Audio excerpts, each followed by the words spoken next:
Gentlemen, here we go with another week and some more cocktails. This is you might even be able to tell just by looking at what I've got here what this is going to be. This is something that I'm sure some of you have made before. A lot like the whiskey sour or Mai Tai or some of those Negroni. These are probably drinks that you've heard of. Obviously this one you have. And you've maybe tried to make before. Some of you maybe use like mixes instead of just like I got real ingredients or whatever. But this is a pretty basic one, and I'm sure everyone knows how to make it, but I'm going to do it anyway because I wanted a margarita. Yes, that is the cocktail today, the margarita. All right, so the first thing I'm going to do before I get to mixing the drink is I'm going to prepare the glass that will be used to house the margarita. And I'm not somebody who usually puts salt on the rim with my margarita, but I know most people tend to. So we'll start by doing that. The thing you do is you get a little wedge of lime and you wipe it along the edge of the glass, the rim, to get some of that good lime juice all over the edge. Nice and simple. And then you just upside down it onto a plate full of salt. Preferably coarse salt. And you know, if you're doing a lot of like different types of cooking and stuff, you'll probably have a lot of, you might have coarse salts available. It doesn't really matter though. Any salt will work. But that's how you get a nice salted rim. And you let that sit. I'll put some ice in this bad boy. A couple ice cubes here when the time comes. All right, I'm gonna answer some questions while I'm making this here drink. How does that sound to everyone? Some fun questions. I'm also going to, before I finish making this or really start, I like to mention another recipe that I use a lot for margaritas. It's technically called a Tommie's margarita. And as you saw with the ingredients listed up here for a regular margarita, it's just a couple ounces of tequila, 3/4 of an ounce of orange liqueur, usually Cointreau, but it can be anything, and 3/4 of an ounce of lime juice, fresh lime juice. Pretty simple. The Tommie's margarita, which I will put up on the other side of me, is the tequila and the lime juice, but instead of orange liqueur, you just use a little bit of agave syrup. And I like it more because it kind of tastes stronger. I mean, technically it's not stronger because there's, you know, doesn't have the orange liqueur, which is added alcohol, but you can really taste the tequila better. But it's all a matter of preference. But I do like that Tommie's margarita. And agave syrup's super easy to find. It's pretty much in any sugar aisle when they have like alternative sweeteners and stuff. You can find a bottle of agave syrup, or sometimes it's by the maple syrup, depending on your store. So, but we're not making a Tommie's margarita. We're making a regular margarita today. So let's get started with that, right? First, we'll dump in the lime juice, 3/4 of an ounce of fresh lime juice. I do have questions this week. I don't like a lot of them. No, I don't mean that. But I'll start with the one that I'm just not going to answer really, which is Nick's. Nick wanted to know if I was in charge of filling out the remaining 1 to 5 teams for future Pac-12. And then he listed current Pac-12 teams. Give us your teams. I don't know. Like, I don't know who's in what division. I went to do a cursory lookup, and it's like, because I was going to say, like, oh, throw the Mountain West in there. And it's like, oh, I guess they already have the Mountain West, so yeah, the Mountain West, that's who I chose. They already did it, so good for them. You know, all I would say is when it comes to these divisions is like, try and keep geographical rivalries intact if you can. The Big Ten stopped caring about that back when Rutgers and Maryland joined the league, and I was like, oh, all right, so fucking who gives a shit about where Big Ten is anymore? And of course they've jumped the shark even more now, so But yeah, that's all I can say about those divisions. Try and keep it geographical.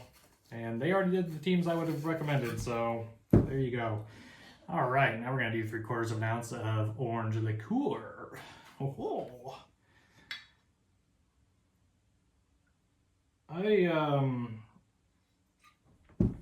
don't usually, I oftentimes make this margarita as well with mezcal instead of tequila. I think I've mentioned in the past, mezcal is kind of like, it's a smokier, I kind of think of it as like the whiskey drinker's tequila, because it's just got more of that smoky, almost peatiness to it almost. It's pretty interesting. But I thought I'd go ahead and just stick with the like original margarita. You know, this is one of the oldest cocktails. It's been around for a long time. It's essentially just a tequila sour with lime instead of lemon. So hence the shaking as well that we will be doing. Am I missing? Oh yeah, the tequila, 2 ounces of that. Eric wants to know, or he wants me to give us your playoff and league champion predictions. I don't know. This is I was looking at this the other day, and it's like this year has been so weird. I feel like with this,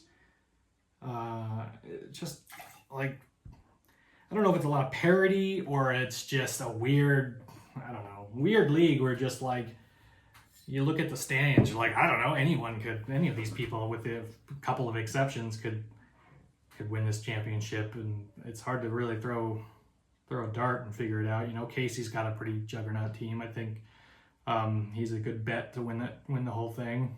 But then all these trades are coming up, you know. Pat is getting, you know, just got a big trade with, I don't know, Mark, I think. And Eric did a trade earlier. You know, like people are improving their teams. So I could see Pat or Eric kind of leaping up a little bit. Definitely feels like it's not, I could be wrong, but it feels like it's not a dynasty. It's not a, you know, traditional team going to win it this year. You're not going to see Eric, you're not going to see Nick winning it this year. In fact, I would say Nick or Eric, I don't think is going to win. No offense, Eric. I think this might be kind of one of those weird years where you'd be surprised, like, oh, hey, look. I guess Casey's becoming kind of a dominant force, so maybe it wouldn't be a big surprise to see him win. But yeah, I'd say Casey's my bet. But I do think, you know, I think we're getting to that point now where people are really looking for bottles too, more than just winning. I know I haven't gotten the bottle in a while, so I'm kind of hoping to make that work this year. But I guess we'll find out about that. All right, guys. I'm gonna go fill this with ice and get ice in my glass. I'll be right back. And I'm back. Ice, baby. Now I'm gonna shake this up. I tried something last week. I don't know if anyone noticed, but I'm trying to do some better editing in these videos. So I'll do a real quick, but not as quick as it seems, shake of this bad boy.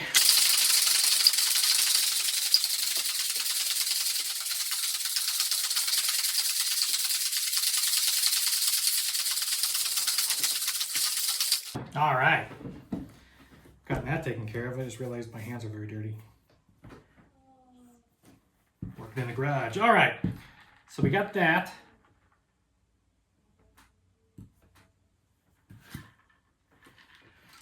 And we'll pour this beautiful margarita into this beautiful glass. Now that looks like a margarita to me. We'll plop that lime in there. Cheers, gentlemen.